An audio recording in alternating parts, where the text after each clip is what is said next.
আগামীকাল শহীদ বুদ্ধিজীবী দিবস পালনে রায়ের বাজার বধ্যভূমিতে চলছে শেষ মুহূর্তের প্রস্তুতি। সেখানে আছেন রিপোর্টার সাদিকুর রহমান। সরাসরি চলে যাচ্ছি তার কাছে। সাদিক, আমি এখন মিরপুরের শহীদ বুদ্ধিজীবী স্মৃতিসৌধে আছি। এখানে কিন্তু আগামীকালকে যে বুদ্ধিজীবী দিবস এবং সেই দিন কিন্তু আমাদের যারা সূর্য সন্তান ছিলেন সেই বুদ্ধিজীবীদেরকে আসলে বরণ করে নিতে, তাদেরকে আসলে শ্রদ্ধা জানাতে কিন্তু তাদের সব শেষ প্রস্তুতি নেওয়া হচ্ছে। এখানে সেনাবাহিনীর যে সদস্যদেরকে দেখা যাচ্ছে তারা কিন্তু তারা এখানে সব শেষ প্রস্তুতি নিচ্ছেন প্যারেডের, এবং এইখানেই কিন্তু আগামীকাল সকাল 7:05 থেকেই শ্রদ্ধা জানানো শুরু হবে। এবং প্রথমে রাষ্ট্রপতি 7:05 এবং 7:10 কিন্তু প্রধান উপদেষ্টা মিরপুরের যে শহীদ বুদ্ধিজীবী স্মৃতিসৌধে এসে এখানে শহীদ বুদ্ধিজীবীদের প্রতি শ্রদ্ধা জানাবেন ফুল দিয়ে, এবং সেই প্রস্তুতি কিন্তু এখানে নেওয়া হচ্ছে। এখানে যারা সেনাবাহিনীর সদস্যরা আছেন তাদের সকাল থেকেই কিন্তু এখানে প্যারেড করছেন, এখানে তাদেরকে প্রস্তুতি নিচ্ছেন সবশেষ, এবং আনুষ্ঠানিকতা সব কিছু যেন ঠিকভাবে চলে সেজন্য কিন্তু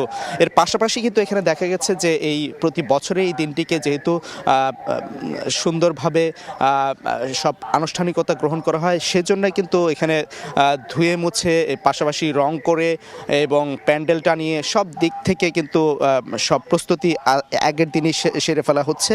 এবং এক্ষেত্রে এখানে যারা আমরা দেখেছি যে অনেকেই কিন্তু এসেছেন, বুদ্ধিজীবীর যারা তাদের পরিবারের সদস্যরা এসেছেন, তারা সেই দিনটিকে স্মরণ করছেন 1971 সালে কিন্তু যেই বিজয়ের যে আগ মুহূর্তে যখন পাকিস্তানি হানাদার বাহিনী বুঝে যায় যে আসলে বিজয় অনিবার্য, বাংলাদেশিদের এই পূর্ব পাকিস্তান থেকে বাংলাদেশ রাষ্ট্রের জন্ম হতে যাচ্ছে, ঠিক সেই মুহূর্তে কিন্তু আমাদেরকে মাথা চারা দিয়ে যেন আমরা দাঁড়াতে না পারি, সেজন্য আমাদের যারা সূর্য সন্তান ছিলেন, এই দেশের চিকিৎসক, রাজনীতিবিদ, এই দেশের প্রকৌশলী থেকে শুরু করে সব বুদ্ধিজীবীদেরকে কিন্তু তারা সারা বাংলাদেশের বিভিন্ন স্থানে গুলি করে নৃশংসভাবে তাদেরকে হত্যা করা হয়।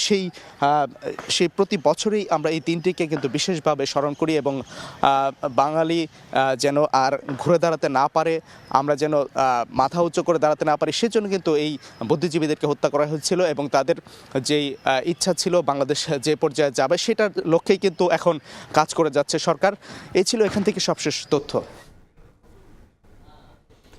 মিরপুর থেকে সরাসরি যুক্ত হয়েছিলেন সহকর্মী সাদিক।